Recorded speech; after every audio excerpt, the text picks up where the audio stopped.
ये गोकर्ण का जो प्रसंग है ये इसका प्रमाण है। कन्नौज नगर में ही तुंगभद्रा नदी के तट पर एक छोटा सा शहर जिसका नाम है कन्नौज, और वहीं पर ही एक आत्मदेव नाम के ब्राह्मण रहते थे। वेद पाठी, विप्र, ज्ञानी, मातृ पितृ भक्त, दान आदि जितना जीवन में वो दान करते थे महाराज हर किसी के लिए संभव नहीं। घर में पत्नी थी, नाम था धुंधली देवी। क्या नाम था? उनका नाम है आत्मदेव और पत्नी का नाम है धुंधली। जैसा नाम वैसे विचार, जैसा नाम वैसा व्यवहार। धुंधली देवी महाराज वाणी की कर्कशा, वाणी में कोई माधुर्य भाव नहीं। जब भी बोलती थी तो इस मंशा से बोलती थी कि सामने वाले को हार्ट अटैक आ जाए। इतनी तीखी वाणी बोलती थी, इतने कष्ट भरे शब्दों को प्रयोग करती थी कि कोई उससे बात करना भी पसंद नहीं करता था। पड़ोसी के घर जाती तो डंडे बजवा कर वापिस आती। आज जानते हैं 70% व्यक्ति ना अपने दुख से दुखी नहीं, दूसरे के सुख से 70%। अपने घर में लाइट चली जाए दूसरे घर में उजाला क्यों है भाई? अपने घर में अंधेरा क्यों, दूसरे के घर में उजाला क्यों? ये हमारे दुख का सबसे बड़ा कारण है।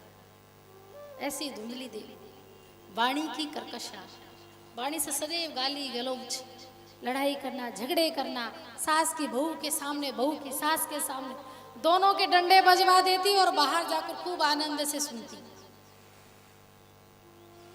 वाणी भगवान ने देखिए शरीर में हर चीज दो दो दिए ना, दो दो। कान भी दो, आप मस्तिष्क के हिस्से देखेंगे वो भी दो है। आंखें भी दो, नथुनी भी दो, होष्ठ भी दो, दांत भी दो, हाथ भी दो, फेफड़े भी दो, पैर भी दो। अच्छा हुआ भगवान ने जिह्वा एक दी है, अगर दो होती तो बवाल हो जाता। ये एक ही अच्छे अच्छों के दांत तुड़वा देती है, हैं? दो होती तो अगर महाभारत से भी ज्यादा कुछ नरसंहार होता तो ये वाणी ही करवाती। एक बार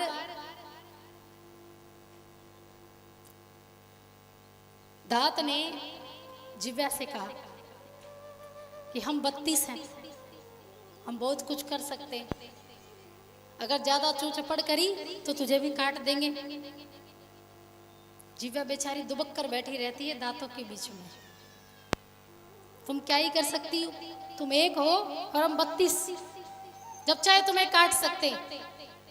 जिह्वा ने कहा मैं भले ही एक हूं लेकिन ऐसा वचन बोलूंगी कि 32 के 32 तोड़वा कर हाथ में रख दूंगी। सत्य है कि 32 के 32 तोड़वा कर हाथ में, ये ऐसी वाणी है। ये वाणी, ये शब्द पहले तोलिए फिर बोलिए, क्योंकि ये ऐसे बाण है कि एक बार तरकश से निकल गए तो चाहकर भी आप वापस नहीं ले सकते। और वाणी व्यवहार ये प्रदर्शित करता है कि आपके संस्कार कैसे हैं, आपका लालन पालन कैसे हुआ है।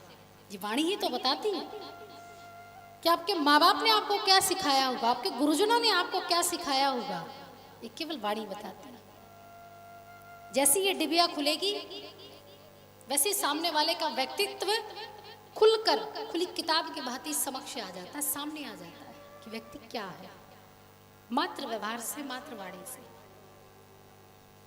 लेकिन धुंधली देवी का व्यवहार बिल्कुल ठीक अपने पति से विपरीत है। आत्मदेव जी सदैव चिंतित रहते थे, दुखी रहते थे। क्यों? क्योंकि घर में संतान नहीं थी। सोचा गाय को लेकर आएंगे, गाय को पालेंगे तो बछड़ा बछड़ी होगी तो उसे संतान की भांति रखेंगे। लेकिन दुर्भाग्य ऐसा आत्मदेव जी का, लेकिन उनको भी संतान नहीं हुई। घर में तुलसी का बिरवा लेकर आए, तुलसी लेकर आए तो उसमें भी कोई फूल नहीं लगा। ऐसा दुर्भाग्य आत्मदेव जी ने अपना माना और एक दिन इतने दुखी हुए कि दुखी होकर जंगल की ओर प्रस्थान कर गए। जब जंगल की ओर गए, रुदन करने लगे, वृक्ष के नीचे बैठ गए। मैं कितना अभागा हूं कि अपनी पत्नी को एक संतान भी नहीं दे सकता। वो घर खंडहर है, भूतों का बंगला है जहां संतान की किलकारियां ना हो। वो कुल बर्बाद हो जाता है जहां पुत्र ना हो। मुझे संतान चाहिए। यही विचार करते करते आत्मदेव जी रुदन करने लगे और उसी समय वहां से एक महात्मा जी गुजर रहे थे। रुदन की आवाज सुनी, सोचा लगता है कोई जगदीश के लिए रो रहा है, भगवान के लिए रो रहा है, जरा इसके दुख को दूर करने के लिए चले। महात्मा जी आए, पूछा, हे ब्राह्मण, आप रुदन क्यों कर रहे हैं, क्यों रो रहे? बोले, महात्मा जी मेरे जीवन का एक ही दुख है, मेरे यहाँ पुत्र नहीं है। महात्मा जी ने सोचा यहाँ तो गलत एड्रेस पर आ गए। हम तो ये सोच कर आए थे कि कोई जगदीश के लिए रो रहा होगा, लेकिन यहाँ तो दशा विपरीत है, ये तो जगत के लिए रो रहा है। चरणों से लिपट गए आत्मदेव जी और कहा, महात्मा जी बस मुझे एक पुत्र दे दीजिए, आप इतने बड़े संत महात्मा हैं, आपके पास कुछ तो आशीर्वाद होगा, मुझे पुत्र मिल जाए, मेरा पुत्र हो जाए, मेरा घर में भी, मेरे संसार में भी पुत्र की किलकारियां गूंजे तो मेरा जीवन धन्य हो जाएगा। महात्मा जी ने कहा, ब्राह्मण एक बार उन माता पिता से पूछ कर आओ कि जिनके पुत्र हैं उनको जीवन में कितना सुख है। एक बार उनसे पूछ कर उनकी दशा को जानो, उनके दुख को सुनो। उन माता पिता के चरणों में एक बार बैठकर पूछो कि क्या उनका पुत्र उनकी सेवा करता है, क्या उनका पुत्र उनको अपने पास रखता है। आत्मदेव जी स्वयं ज्ञानी थे, लेकिन कहते हैं ना, जब दुख हो तो ज्ञान पल्ले नहीं पड़ता, तब तो उपचार की आवश्यकता ज्यादा है। महात्मा जी को कहा, महात्मा जी ज्ञान तो मैं भी बहुत जानता हूं, खूब सारे वेद पुराण पढ़े, परंतु अभी उपचार की आवश्यकता है, उपचार बताइए। आत्मदेव जी का हाथ पकड़ा महात्मा जी ने और हाथ पकड़कर कहा कि आप तो इस जन्म के लिए रो रहे हैं, लेकिन अगले 7 जन्म तक आपको पुत्र की प्राप्ति नहीं हो सकती। आत्मदेव जी का तो अब दुख 7 गुना हो गया।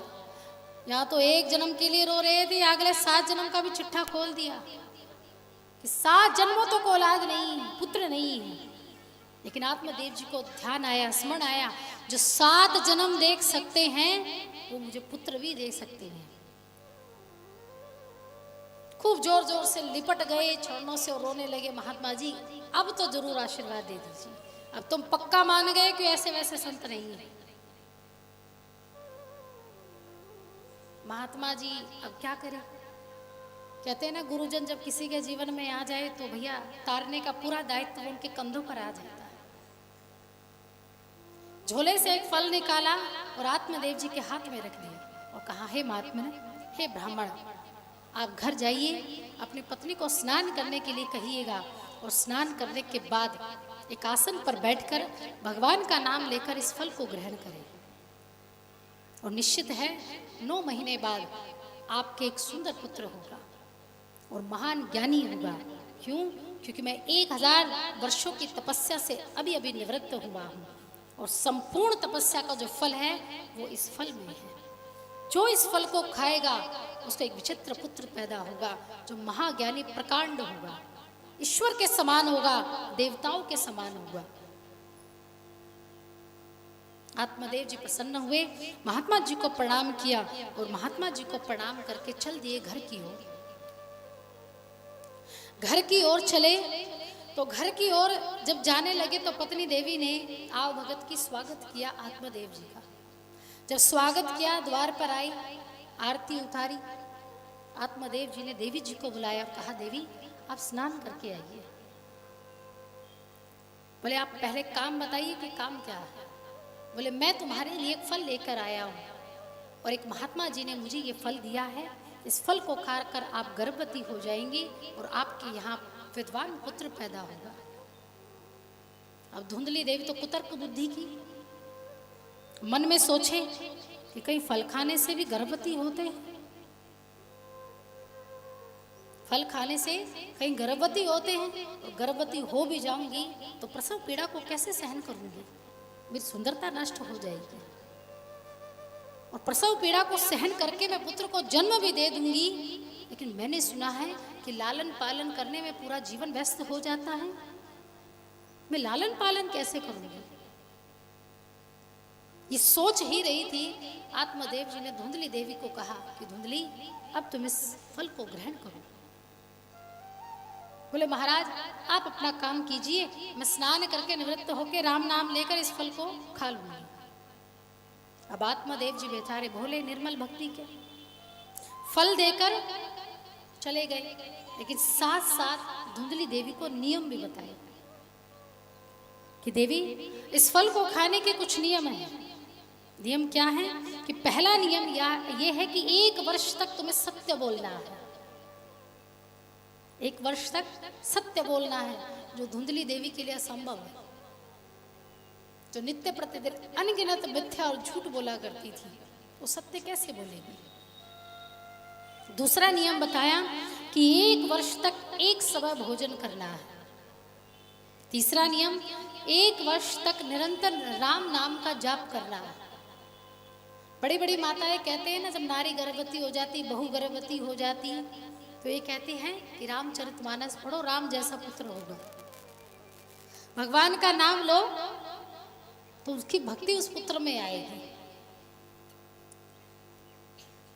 तो नाम जप कितने 1 वर्ष तक नाम जप करो। अगला नियम बताया कि 1 वर्ष तक पवित्रता का ध्यान रखो। 5वां 1 वर्ष तक दान इत्यादि करते रहो। और ये केवल धुंधली देवी को ही नहीं, अपितु उस सभी गर्भवती नारी को करने चाहिए जब उसके गर्भ में भ्रूण आ जाए। 9 महीने तक ये कार्य करते रहने चाहिए। अगर आप चाहते हैं कि संस्कारी पुत्र हो और संस्कृतिवान पुत्र हो, गोकर्ण जैसा पुत्र अगर आप चाहते हैं, ध्रुव जैसा पुत्र चाहते हैं, प्रहलाद जैसा पुत्र चाहते हैं, तो ये काम प्रत्येक स्त्री को, प्रत्येक नारी को गर्भावस्था में करने चाहिए। ये 5 नियम आत्मदेव जी ने धुंधली देवी को बताए, और धुंधली देवी को फल देकर आत्मदेव जी अपने कार्य में व्यस्त हो गए। धुंधली देवी फल को देखकर ये सोच रही कि खाऊं कि ना खाऊं, खाऊं कि ना खाऊं। 9 महीने तक अब गलत गलत विचार आने लगे। घर में आग लग गई तो भागूंगी कैसे, सब तो भाग जाएंगे, मैं रह जाऊंगी। बाजार जाऊंगी, इतना बड़ा पेट लेकर कहाँ जाऊंगी, कैसे जाऊंगी, कोई पूछेगा तो क्या कहूंगी, मैं फल को नहीं खाऊंगी। इतनी देर में ही धुंधली देवी की बहन आई और बहन ने कहा, अरे तू क्या सोच रही। बोले ये सोच रही हूँ कि पता नहीं कहाँ से फल उठा लाए, और कह रहे थे कि इसे खाकर गर्भवती हो जाओगी और पुत्र पैदा होगा, मैं फल नहीं खाना चाहती। बोले तो कौन खाएगा। बोले तुम्हारे घर में जो गाय है ना, ये भी तो बांझ है, तो जो होगा इसको हो जाएगा, ये फल तो उसकी टोकरी में डाल दे। धुंधली देवी ने जो महात्मा द्वारा प्राप्त फल था वो कहाँ डाल दिया, गाय की टोकरी में। अब उसने कहा तो अब आत्मदेव जी को क्या बताऊंगी, 9 महीने बाद अगर पुत्र नहीं हुआ। तो उसने कहा तो चिंता क्यों करती, मैं भी गर्भवती हूँ, मेरे भी गर्भ में संतान है। 9 महीने बाद तो अपने पति से कहना कि मैं प्रसव करूंगी तो अपनी बहन के घर करूंगी, मैं तुझे ये पुत्र दे दूंगी और तू बदले में मुझे बहुत सा धन दे देगा। धुंधली देवी मान गई, कुछ भी करना नहीं पड़ा और संतान भी आ जाएगी। बहन चली गई और 9 महीने तक धुंधली देवी ऐसे ही नाटक करते ही घर में। आत्मदेव जी बड़े प्रसन्न हो रहे थे। इंतजार कर रहे हैं कि कब महात्मा का फल उत्पन्न होगा, कब मेरे यहाँ पुत्र आएगा। लेकिन होने को कुछ और ही स्वीकार था। 9 महीने होने को आई, धुंधली देवी ने कहा कि अब मैं प्रसव अपने बहन के घर करूंगी। आत्मदेव जी ने प्रसन्नता से धुंधली देवी को भेजा, वहां से एक पुत्र को लेकर आई। आत्मदेव जी बड़े प्रसन्न हुए, खूब खुशियां मना रहे हैं। उत्सव रखा गया और नामकरण संस्कार हुआ और नाम रखा गया धुंधकारी। नामकरण की जब बारी आई तो धुंधली देवी ने कहा कि मैंने पैदा किया है बच्चे को, मैंने दर्द झेला है, तो नाम भी मेरे जैसा ही होना चाहिए। आत्मदेव जी ने कहा रख लो फिर, तो नाम रखा धुंधकारी। धुंधकारी नाम रखा। लालन पालन धुंधकारी का होने लगा। लेकिन कहते हैं ना, जैसा घर का पर्यावरण, जैसा घर का माहौल, वैसा ही बच्चे में संस्कार आएंगे। बच्चा कार्य करेगा, वैसे ही मार्ग पर चलेगा। समय बीता और 12 उसके धुंधकारी के 3 महीने बाद ही उस गाय को भी एक पुत्र हुआ, विचित्र पुत्र हुआ, जिसके कान तो गाय के थे और शरीर मानव। और जैसे ही आत्मदेव जी को पता चला, आत्मदेव जी की जो खुशी है वो दुगनी हो गई। जहाँ एक पुत्र की चाह थी, वहाँ 2 पुत्र नारायण भगवान ने दे दिए। नामकरण संस्कार हुआ और नाम रखा गया गोकर्ण। क्या नाम रखा? बोलिए गोकर्ण महाराज की। गोकर्ण महाराज, जिसके कान गाय जैसे हैं, इसलिए नाम रखा गोकर्ण। गोकर्ण जो कि संत महात्मा के फल का परिणाम था, तो गुण भी हूबहू वैसे ही है। बड़े बड़े वेद पाठियों को हरा देते थे, पुराणों के कंपटीशन में बड़ों बड़ों को प्रतिस्पर्धा में हराने वाले, ऐसे गोकर्ण जी महाराज थे। एक ही घर में दोनों का लालन पालन होने लगा। एक की बुद्धि मलिन है, जिसका नाम धुंधकारी है, एक की बुद्धि स्वच्छ पवित्रता शुद्ध है, जो गोकर्ण महाराज है। समय ऐसे ही बीतता चला गया। दोनों के स्वभाव में दिन रात का अंतर। एक भगवान के नाम में मग्न है, तो एक दुनिया के प्रपंचों में मग्न है। धुंधकारी महाराज वैश्याओं को लेकर आते, उन वैश्याओं का संग करते, राजा का धन लूट कर लाते, उन वैश्याओं का पेट भरते। पिता से पैसे मांगे, पिता पैसे नहीं दे पाए। धुंधकारी ने अपने पिता आत्मदेव जी को खूब पीटा। आत्मदेव जी कुंठित होकर घर से निकल गए सदैव सदैव के लिए। तब गोकर्ण जी से भेंट हुई है, किसकी? आत्मदेव जी। आत्मदेव जी ने गोकर्ण जी को कहा कि पुत्र, तो एक महात्मा का फल था, तुझे इतना ज्ञान मिला, तू देवता के समान हो गया, देव के समान हो गया, ये कैसा मेरा दुर्भाग्य है। मैं जब गया था महात्मा जी के पास, तो ये व्यथा लेकर गया था कि मेरी संतान नहीं है, और आज मैं उस कोख को, उस वीर्य को धिक्कार रहा हूं कि मेरी संतान क्यों है, ये दुख क्यों, मेरे जीवन में ऐसा दुख क्यों आया कि एक पुत्र मुझे मिला तो ऐसा कुपुत्र मिला। मैंने भगवान से पुत्र मांगा था, कुपुत्र नहीं मांगा था। गोकर्ण महाराज ने कहा, पिताजी, ये जो पूरा समस्त संसार है ना, ये दुखालय है, ये दुख का सागर है। इसकी जितनी गहराई में आप जाएंगे, आपको दुख के अलावा कुछ नहीं मिलेगा। ये पूरा संसार ही दुख का सागर है। इस दुख से उबारने के लिए किसी गुरुजन की चरणों की सेवा लीजिए। अब आपकी उम्र हो गई है, ये हार्ड मास का जो शरीर है, ये एक ना एक दिन समाप्त हो जाएगा। आप उस उम्र के उस पड़ाव पर हैं कि अब आपको ग्रस्त जीवन छोड़ देना चाहिए। एक समय के बाद घर परिवार में, चाहे पुरुष हो चाहे स्त्री हो, कुछ चीज़ों को छोड़ देना ही परिवार का भी भला है और स्वयं का भी भला है। अगर 80 साल तक भी चाबी कमर में लटकती रहेगी, तो बहू को के संस्कार को आप नहीं भाप पाएंगे। आप बहू के व्यवहार और स्वभाव को नहीं जान पाएंगे कि उसका घराना कैसा है। क्या जान पाएंगे जब तक आप जिम्मेदारी अपने पास रखेंगे?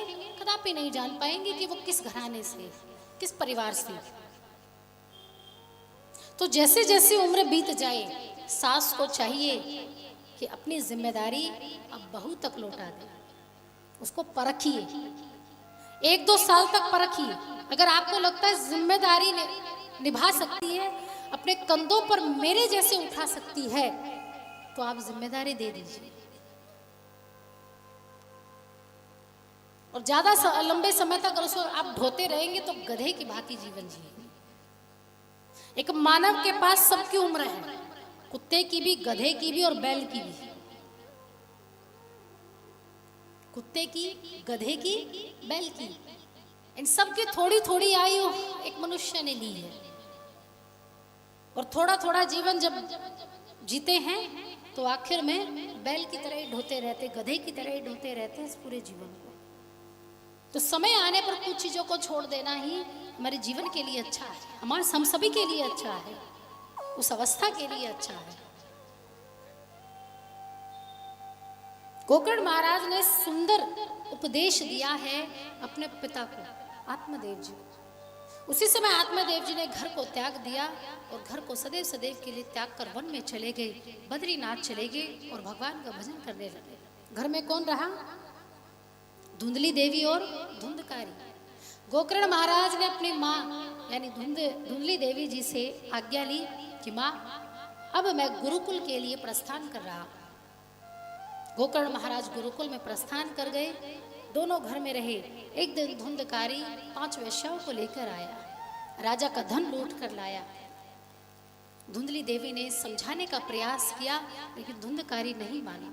धुंधली देवी भी दुख से पीड़ित होकर कुएं में कूद गई और अपनी जान दे दी। मृत्यु हो गई धुंधली देवी की। धुंधकारी 5 वेश्याओं को लेकर आया। वेश्याओं ने सोचा कि राजा का धन लूट कर लाया है, अगर राजा को पता चल गया तो वो हमें भी इसके साथ साथ मृत्यु दंड देंगे। तो क्या किया जाए? तो क्यों ना इसे ही मार दिया जाए। 4 पाई को लाया गया और धोखे से धुंधकारी को 4 पावों पर बांध दिया गया, 2 हाथ और 2 पैर, चारों को बांध दिया गया और जलते हुए अंगारे वेश्याओं ने लिए और धुंधकारी के मुख में ठूस दिए। और इस प्रकार से उसके मुख में जलते हुए अंगारे डाले गए कि धुंधकारी छटपटाने लगा, बचाव के लिए, जीवन दान के लिए चिल्लाने लगा, लेकिन बचाने वाला कोई नहीं था। ऐसी दर्दनाक मृत्यु धुंधकारी को हुई, मिली और अंत में उसे प्रेत योनि मिली। नरक में जाता तो वहां से भी यम के दूत धक्के मारकर निकाल देते, क्योंकि यमराज नरक में भी यातना उसको दी जाती है जहां पुण्य करता भी जाता और पापी भी जाता है। नरक एक ऐसा स्थान है जहां पुण्य करता भी जाता है और एक पापी तो जाता ही जाता है, लेकिन पुण्य वाला भी जाता है। क्योंकि कई बार क्या होता है, पुण्य करते करते भी कहीं ना कहीं गलतियां हो जाती हैं, है ना। तो उन गलतियों की सजा तो मिलेगी तो वही, लेकिन वो कुछ देर के लिए मिलेगी। जब तक वो गलती हुई, वो त्रुटि हुई, चाहे मन से ही हुई है, शरीर से आप कैसे भी ये मायने नहीं रखता, मन से आप कैसे, ये सबसे बड़ी बात है।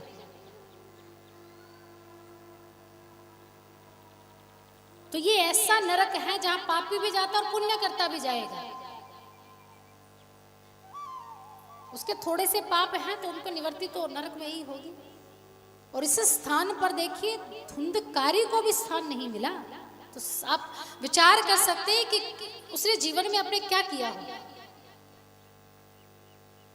कितना घोर अपराध किया होगा कि नरक ने भी उसको स्वीकार नहीं किया। जहां दोनों स्वीकार ना कर पाए तो वो प्रेत बन जाते हैं, भटकते हैं। फिर ऐसे ही हम सभी के मध्य रहकर कभी स्वप्न में आकर दर्शन देते हैं, कभी किसी रूप में। और प्रेत का कभी कोई एक रूप नहीं होता, वो पशु के रूप में भी, पक्षी के रूप में भी, किसी अपने जन के रूप में भी हो सकते हैं। और हमेशा आपको गलत कार्यों के रूप में दिखेंगे। स्वप्न में भी अगर आपको दिखेंगे तो आपके साथ मलिनता करते हुए दिखेंगे, गलत करते हुए दिखेंगे, अच्छे में कभी नहीं दिखेंगे, क्योंकि वो आभास करवाते हैं कि वो गलत स्थान पर है। अगर वो गलत स्थान पर हैं तो आपको फिर पीड़ा होती है, उसके आप भी उत्तरदायी हैं। धुंधकारी को प्रेत योनि मिली और प्रेत योनि मिलने के बाद यहाँ वहां भटकने लगे। कुछ समय बाद गोकर्ण जी महाराज वापिस आए, उनको पता चला मेरे भाई की मृत्यु हो गई है, तो गया में श्राद्ध आदि तर्पण कर किया, पिंडदान किया। लेकिन पिंडदान करने के बाद भी धुंधकारी का तर्पण नहीं हुआ, मोक्ष नहीं हुआ। घर वापिस आए और जैसे ही घर को साफ किया, अब धुंधकारी को अवसर मिल गया कि यही है जो मेरा भव से पार कर सकते हैं, बेड़ा पार कर सकते हैं। रात्रि को गीदड़ बनकर आए, कभी सियार बनकर आए, कभी शेर बनकर आए, दहाड़ने लगे, चिल्लाने लगे। गोकर्ण जी के पास अभिमंत्रित मंत्र थे। जल हाथ में लिया और जल जैसे ही छिड़का तो धुंधकारी जी प्रकट हो गए। धुंधकारी ने कहा, भैया मेरे लिए कुछ करो, मैं बड़ी पीड़ा में हूँ, मैं बड़े दुख में हूँ, ये प्रेत योनि में मुझे बड़ा कष्ट हो रहा है, मेरा शरीर बड़ा जल रहा है, बड़ा दर्द हो रहा है, मेरे लिए कुछ करो। गोकर्ण ने कहा, मैंने तुम्हारा पिंडदान कर दिया, क्योंकि गया एकमात्र ऐसा स्थान है जहां श्राद्ध अगर पिंडदान कर दे तो पितरों को मुक्ति मिल जाती है। लेकिन ये ऐसा पापी है जिसको गया आदि ने भी स्वीकार नहीं किया कि मैंने तो तुम्हारा पिंडदान कर दिया तो तुम्हें मोक्ष मिल जाना चाहिए। तब धुंधकारी ने कहा, भैया मैंने जीवन में इतने पाप किए हैं कि एक बार तो क्या, अगर 1,00,000 बार भी पिंडदान करोगे तब भी मुझ जैसे पापी का उद्धार नहीं हो सकता, मेरे लिए कुछ और करिए। तब गोकर्ण महाराज ने धुंधकारी को वापस भेजा और कहा, कल मैं इसकी व्यवस्था करता हूं। गोकर्ण महाराज ब्रह्म मुहूर्त में उठे और उनके गुरु जी थे सूर्य नारायण भगवान। सूर्य देव जी को अर्घ देने लगे तो सूर्य नारायण भगवान प्रसन्न हुए और प्रसन्न होकर जब प्रकट हुए तो गोकर्ण महाराज ने सूर्य देव जी को रोक दिया और कहा, गुरुजी आप मेरे भाई के मुक्ति का, मोक्ष का साधन बताइए, उनकी मुक्ति नहीं हो रही है, कोई ऐसा कार्य बताइए कि थोड़े समय में ही उसे मुक्ति मिल जाए।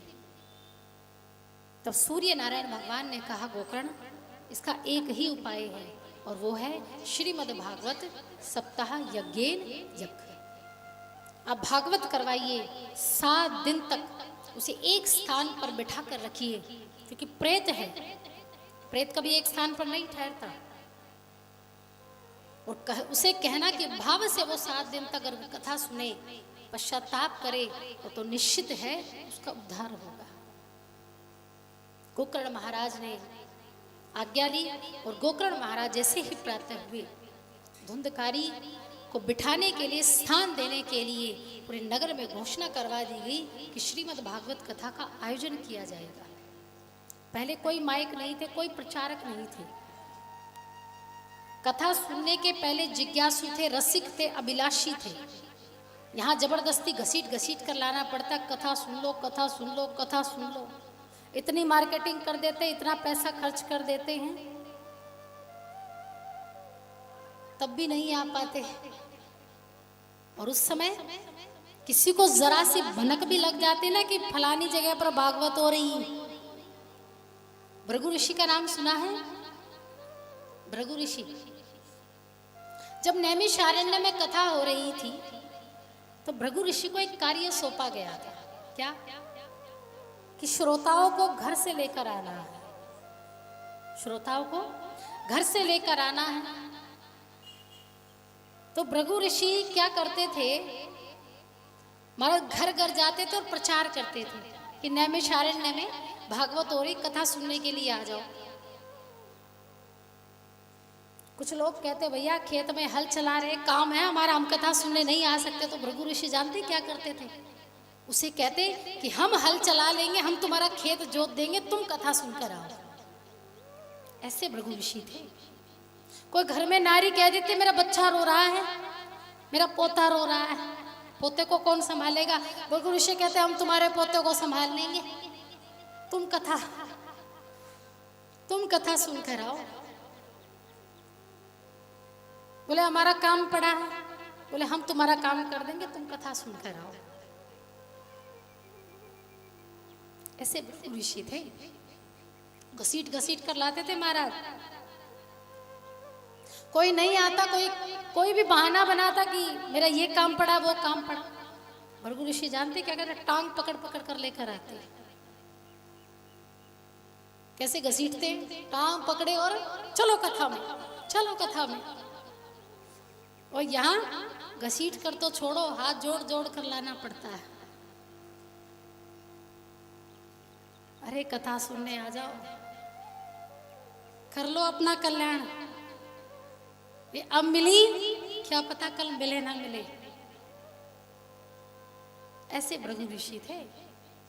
महाराज किडनैप कर करके लेकर आते थे, किसी को बोरे में बंद करके लेकर आते थे, बोरे में बंद किया और बिठा देते कथा पंडाल में कि कथा सुनो। 7 दिन जब सूत जी महाराज ने 7 दिन तक जब कथा सुनाई, भृगु ऋषि का काम क्या था, केवल बुलाना, बाकी उनका कोई काम नहीं था। 7 दिन तक यही करते थे। कंदराओं में, गुफाओं में कोई छिपा होता तो उसको भी ले आते,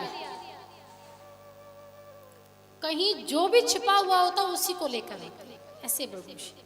और 7 दिन के बाद जितने भी श्रोता थे ना, उन सब का आधा आधा फल किसको मिला, भृगु ऋषि को,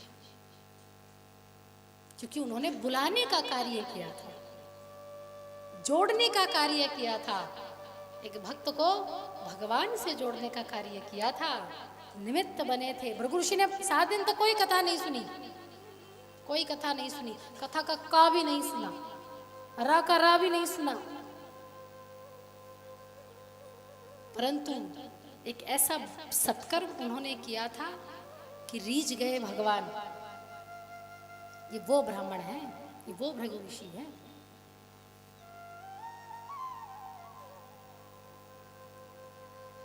पूरे नगर में ढिंडोरा पिटवा दिया गया कि भागवत कथा चल रही है तो सब सुनने के लिए आना।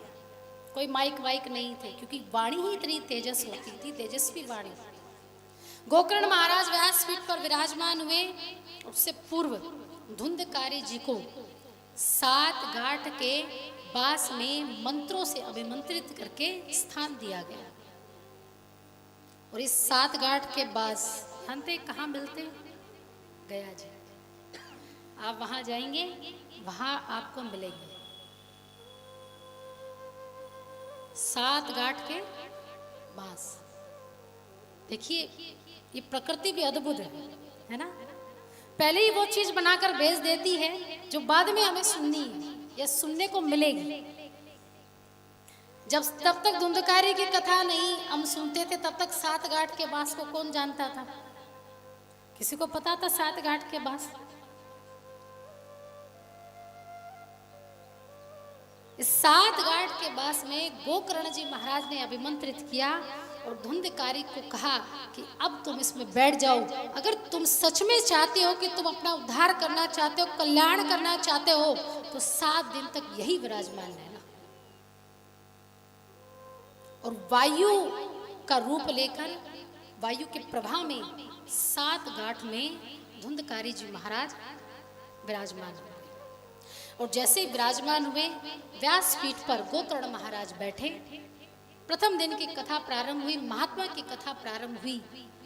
तो जो बास थी उसकी जो एक ग्रंथि थी वो चटक गई, यानी एक दिन की कथा एक जन्म से, यानी एक दिन के सभी पापों को समाप्त।